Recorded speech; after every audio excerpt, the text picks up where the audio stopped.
Nagparamdam si Daniel Padilla ngayong araw sa social media na pinaniniwalaang para sa ex-girlfriend niyang si Cathryn Bernardo.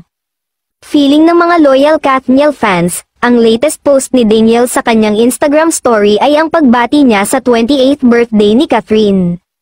Makikita sa IG post ni DJ ang isang blurred photo na tila selfie ni Cathryn na may nakasulat na, "Happy Birthday," sa Japanese.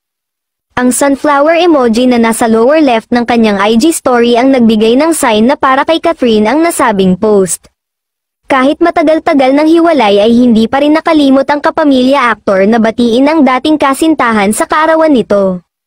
Abang naman ang mga diehard Kathniel supporters sa magiging reply ni Cathryn sa birthday greeting ng aktor.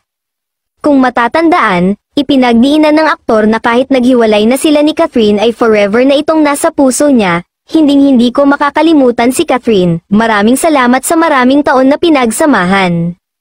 Hinding-hindi mawawala sa puso ko ang memories at ating adventures at journeys na pinagsamahan. Thank you very much, sabi ni DJ. Samantala, ibinandera naman ni Cathryn ang pagiging first ever Filipino ambassador ng isang French luxury perfumes and cosmetics house. Sa kanyang Instagram, ibinahagi ng dalaga ang kanyang video ad with her bonggang-bonggang pink dress. "Don't let anyone tell you that you're not allowed to redefine who you are," she wrote. "Everyone's a work in progress."